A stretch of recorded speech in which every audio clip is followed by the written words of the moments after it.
Tout d'abord, je tiens à féliciter Monsieur le ministre délégué chargé de l'enseignement supérieur et de la recherche scientifique, Monsieur Drissa Wisha, et le comité scientifique pour cette initiative d'organiser la première session du salon virtuel du livre universitaire et je vous remercie pour votre invitation. Ce salon virtuel ne pouvait avoir lieu sans cette croissance rapide des technologies de l'information et de la communication ainsi que de l'innovation dans les systèmes numériques. Cette croissance qui est à l'origine d'une révolution qui a bousculé nos modes de travail, de pensée, de comportement et de communication, à l'instar de la révolution industrielle qui a profondément modifié la société du 19e siècle. C'est l'ère de la transformation digitale, appelée aussi transformation numérique. De nos jours, la transformation digitale a une influence sur de nombreux domaines de la vie. L'éducation et la recherche scientifique ne font pas exception à cette règle. En effet, le digital a transformé profondément les processus et les méthodes d'enseignement et de recherche dans toutes les disciplines.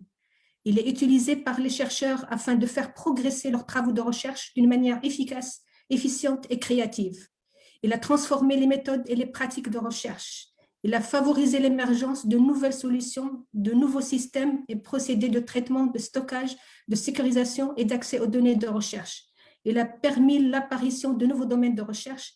Il a généré des préoccupations liées à la transformation des cadres méthodologiques existants, à l'émergence de nouveaux objets et modes de reconnaissance, aux techniques de recueil et d'analyse des données. Et il a fortement transformé les modes et les formes de diffusion de l'information scientifique et technologique et les mécanismes de l'appui à la recherche.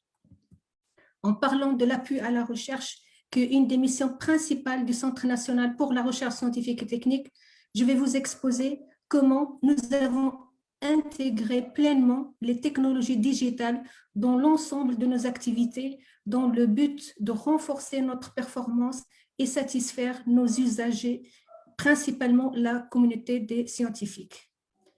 Et je vais partager avec vous cette présentation.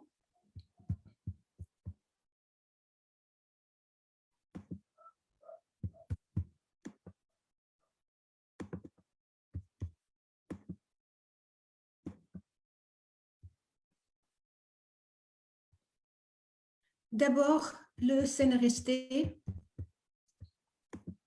Le CNRST, c'est un pilier principal dans la mise en œuvre de la politique gouvernementale en matière de recherche scientifique et d'innovation. Il a pour mission principale la promotion, le développement et la valorisation de la recherche scientifique en fonction des besoins culturels, économiques et sociaux de notre pays.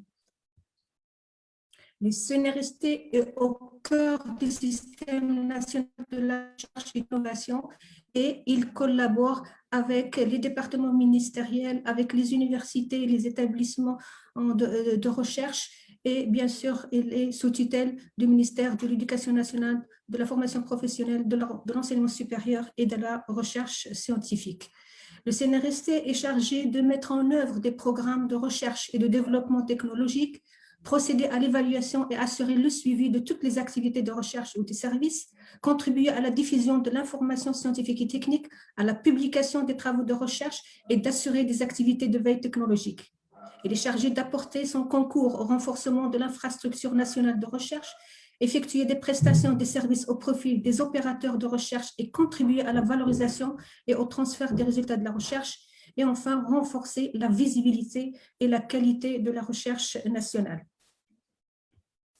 En 2018, le CNRST a adopté des stratégies de son développement à l'horizon 2022. Cette stratégie est en lien étroit avec les missions et les activités du centre, à savoir renforcement des mécanismes de la bonne gouvernance, soutenir et financer la recherche scientifique, renforcer sa qualité et encourager l'excellence, renforcer le système national d'évaluation des résultats de la recherche et de l'innovation, promouvoir les synergies et encourager la mutualisation, renforcer le partenariat international et la coopération dans le domaine de la recherche scientifique et contribuer au rayonnement de la recherche scientifique nationale et améliorer sa visibilité. Et pour réussir cette stratégie, on a adopté une approche participative à travers le renforcement de la culture de l'évaluation pour une meilleure satisfaction des usagers, poursuivre de la consolidation de la démarche qualité comme mesure de la performance et d'amélioration de la gouvernance et de la qualité des prestations, une gestion concertée et participative impliquant les différents intervenants décisionnels dans la définition des orientations et les prises de décision, une coordination étroite avec les partenaires et les acteurs de la recherche au niveau national et international, et la formation continue en gestion de la recherche scientifique au profit des ressources humaines. Pour la mise en œuvre de cette stratégie, le CNRST a restructuré son organisation pour mettre en exergue 3 grands pôles: la mutualisation, le soutien à la recherche et la valorisation de la recherche. Et en vue de réussir la mission d'appui à la recherche, le CNRST a déployé des efforts considérables dans la transformation digitale au niveau de la politique informatique, l'organisation, l'infrastructure et les applications. Je cite parmi ces applications le système de gestion intégrée, administratif et financier qui rassemble toutes les applications de gestion relatives au support, à savoir les ressources humaines, le patrimoine, l'administration et les finances. Et en plus, nous avons des applications métiers pour l'automatisation des processus métiers des différents services et structures. On va citer quelques plateformes et applications métiers. Donc, nous avons le Marwan, donc les services Marwan. Nous avons les plateformes Abhat qui concernent les appels à projets. Nous avons le portail e-bourse pour les bourses d'excellence de recherche. Nous avons l'application gestion des demandes d'émission de la coopération au niveau des services de coopération. Nous avons l'application gestion des demandes d'analyse et le portail national des équipements scientifiques au niveau des unités d'appui technique à la recherche scientifique qui est doté des équipements de haute technologie pour satisfaire des analyses dans le domaine des sciences des matériaux, de la chimie et de la biologie. Et bien sûr, nous avons l'Institut marocain de l'information scientifique et technique à travers ces plateformes, le portail des revues scientifiques marocaines, le portail Autohati et le portail Tobral que je vais détailler tout de suite. Alors, à propos de bourses d'excellence, donc nous avons le portail e-bourse. C'est un portail de gestion des candidatures pour les bourses d'excellence de recherche. Tout le processus est digitalisé à partir du dépôt de dossiers en ligne, donc e-candidature, l'évaluation et l'édition des fiches d'évaluation, la génération et l'édition des contrats des boursiers en ligne, la génération et édition des rapports semestriels en ligne.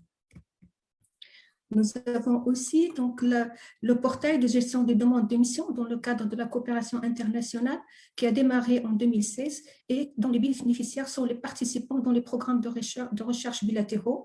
Et le processus est digitalisé depuis la demande destinée au service coopération, suivi, validation et approbation des demandes jusqu'à la génération des dossiers électroniques une fois qu'il est accepté. Surtout dans le cas du respect des délais et des papiers administratifs. Et nous avons une plateforme Abhat qui concerne les appels à projets. C'est un système de gestion du processus des appels, de projets de recherche. Il a démarré en 2016 et on est dans la deuxième version, donc dans son amélioration qui a débuté en 2020. Alors, c'est un processus digitalisé depuis le lancement de l'appel à projet, le dépôt des dossiers de candidature, l'évaluation en ligne. Et on peut aussi avoir la phase des pré-projets et le suivi des projets retenus. Et nous avons bien sûr Marwan. Je rappelle que Marwan, c'est le réseau académique national pour l'enseignement et la recherche qui s'occupe de la supervision et de l'exploitation des réseaux académiques dans de bonnes conditions et assure son évolution. Et Marwan, la division Marwan, elle assure aussi la mise en place de beaucoup de services en ligne et d'un centre. Donc voilà les services, je ne vais pas tous les citer, ils sont nombreux. Et il s'occupe aussi du centre de calcul haute performance au profit des universités et des établissements d'enseignement et de recherche. Ce HPC, donc, il a une grande capacité et d'ailleurs, il était tellement sollicité qu'il a été saturé au bout de 6 mois et on a lancé un appel d'offres pour son extension. Maintenant, comme le salon, c'est pour le livre, je vais détailler beaucoup plus la division Institut marocain de l'information scientifique et technique et détailler aussi l'offre en termes de ressources électroniques et les différentes sources qu'on offre à travers cette division. Donc, à propos des ressources électroniques, donc nous avons une panoplie de bases de données bibliographiques et de citations, Web of Science, Scopus, et Mathsinet, donc énormément de bases de données bibliographiques et de citations. Nous avons aussi les bases de données en texte intégrales. Je cite par exemple, pour Sciences Directes, nous avons une collection de e-books en sciences médicales en langue française et depuis 2007 jusqu'à 2018, nous avons recensé 747 e-books. Nous avons des livres, des ouvrages en plusieurs volumes en langue anglaise édités de 2008 à 2013, 933 volumes et nous avons plus que 2300 revues, dont 1800 qui sont toujours actifs. Nous avons aussi une base de données en texte intégral pour les sciences humaines et sociales. Il permet donc de donner des revues en langue française.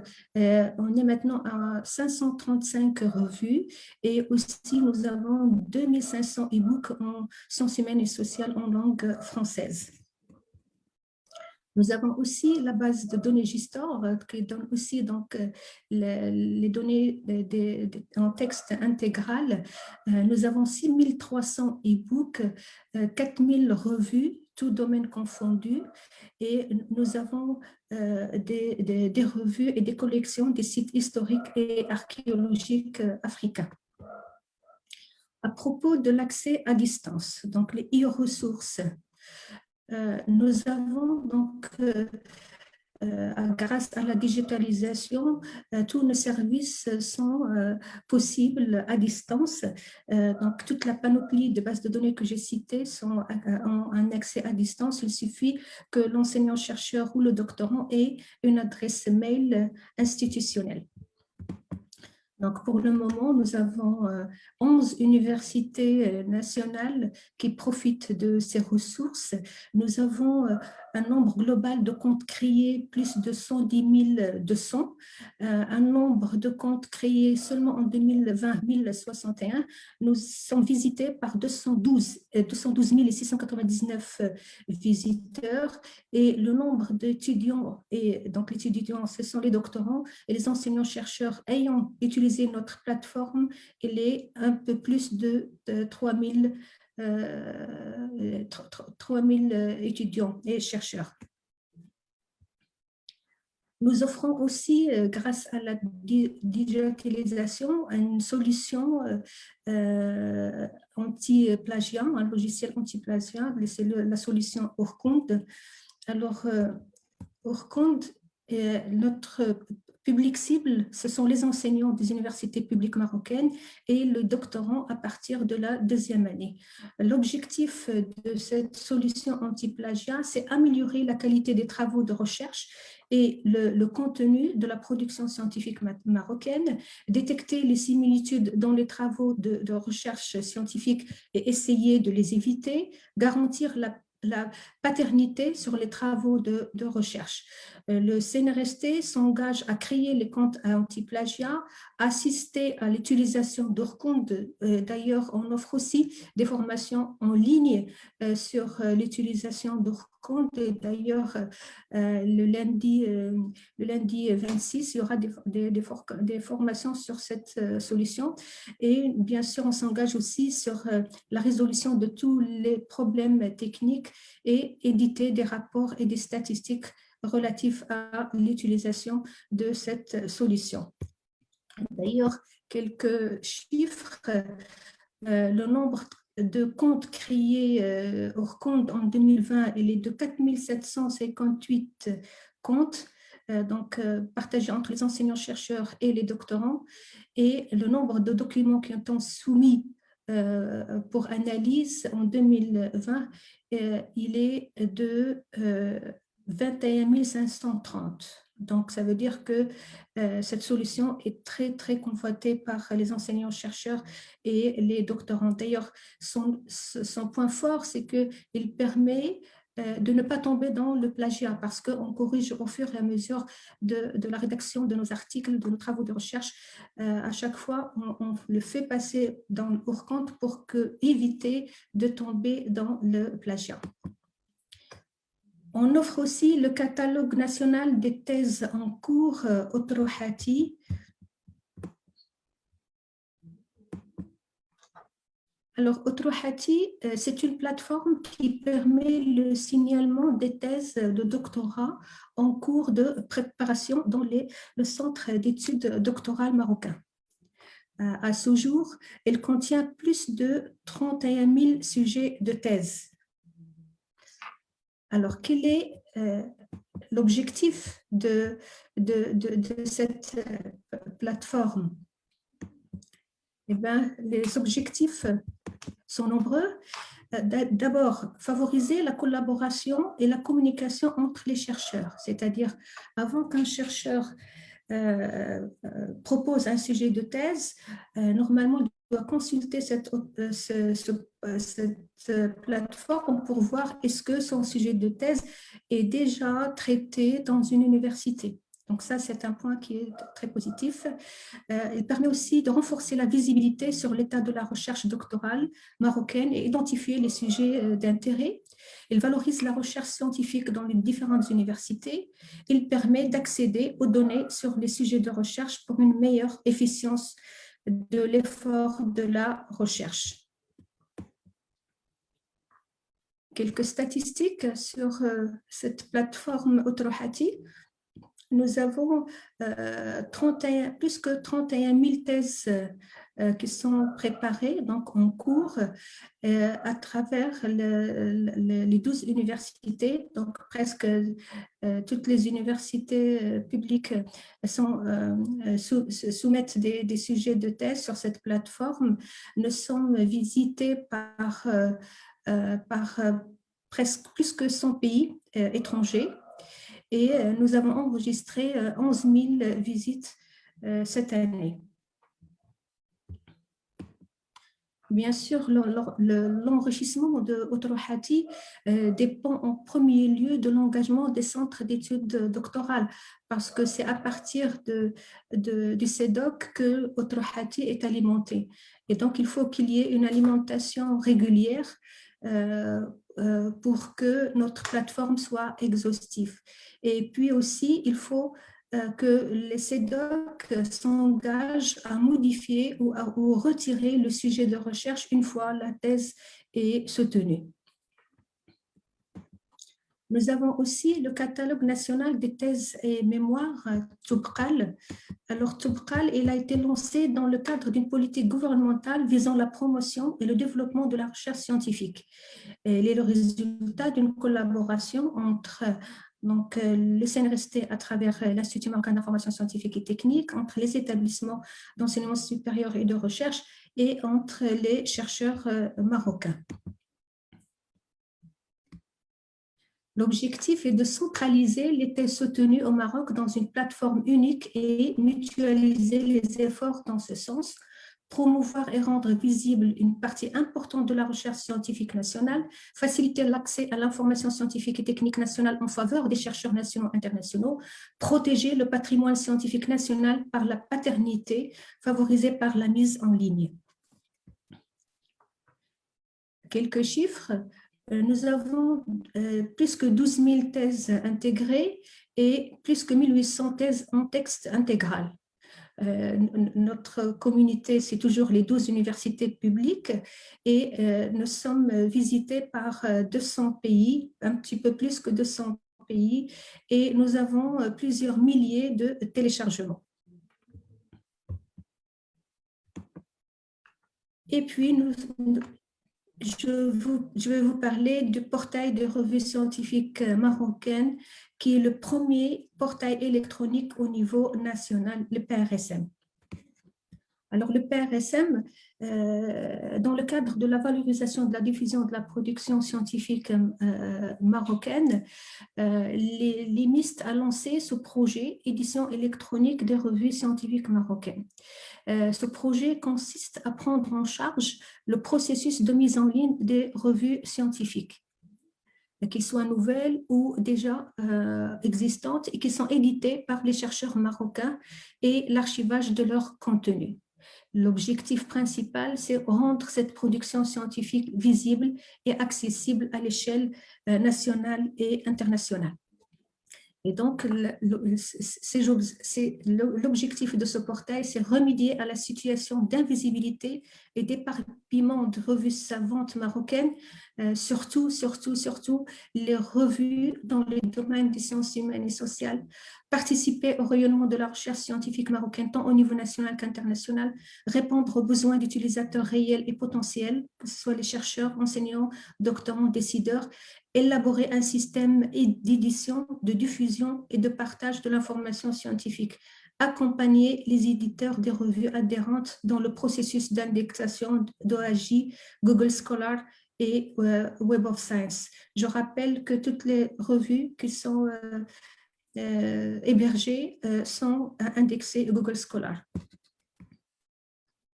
Les fonctionnalités de ce portail, accès immédiat au résumé et au texte intégral, exploitation avancée en termes de recherche et de consultation, recherche plein texte et avancée, création automatique des sommaires, des archives et des index, une normalisation et personnalisation de la structure et des contenus de revue, et bien sûr, il offre des statistiques qui nous permettent d'évaluer la fréquentation d'une revue, connaître les centres d'intérêt et les origines des lecteurs, et une prise en charge de toute la chaîne de production éditoriale.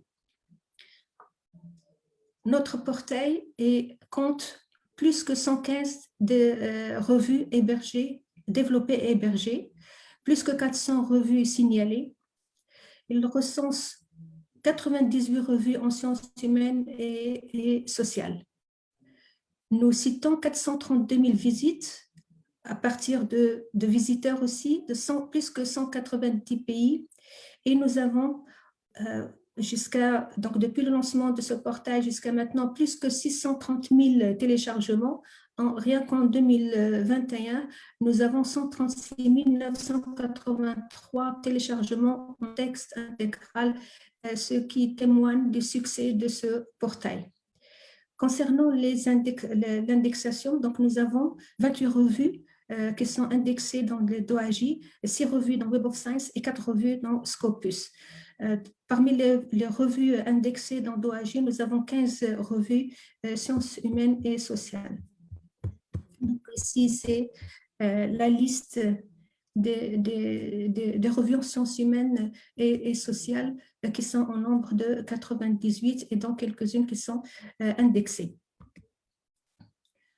Notre perspective de développement de ce portail, c'est monter en volume à travers augmenter le nombre de revues et aussi la numérisation du patrimoine scientifique. Je cite Maroc Médical, qui est une revue qui est éditée depuis très longtemps, hein, je pense 1920. Et donc, on veut numériser ces revues, aussi numériser les revues en sciences humaines et sociales pour augmenter leur visibilité à l'échelle nationale et internationale. On souhaite aussi développer des produits dérivés tels que l'index des auteurs, les évaluations, les thématiques d'études et développer des partenariats avec les pays du Maghreb, les pays de l'Afrique et la région MENA. Et nous souhaitons fournir des services analytiques tels que les citations et les téléchargements. Nous avons aussi un projet phare de l'Institut marocain de l'information scientifique et technique qui est la visibilité des universités marocaines dans les bases de données bibliographiques. Ce projet a permis de limiter la perte en visibilité des publications scientifiques marocaines, restituer à chaque université son patrimoine scientifique. On a pu récupérer pour quelques universités 200% de leur production à travers l'assainissement de l'affiliation de l'université ou bien de l'auteur. Et tout cela a permis de favoriser le classement des universités marocaines ainsi que de l'image globale du Maroc dans les systèmes de classement internationaux. Bien sûr, toutes ces réalisations au niveau de l'appui à la recherche scientifique ne pouvaient être possibles sans une forte adhésion du Centre national pour la recherche scientifique au processus de la digitalisation depuis des années.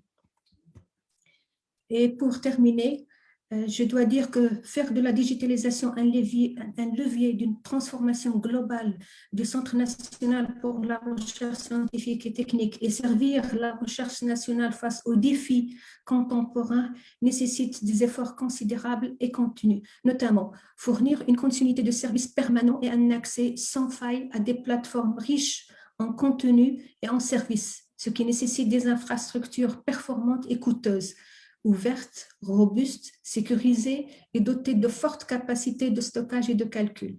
Mobiliser et accompagner les ressources humaines et les usagers dans la mutation profonde qui s'opère au cours de la digitalisation. Enrichir sans cesse les services pour satisfaire les exigences de la communauté scientifique. Et enfin, envisager une transformation profonde de l'organisation des processus, de la culture et du modèle managériel. Et je vous remercie pour votre attention.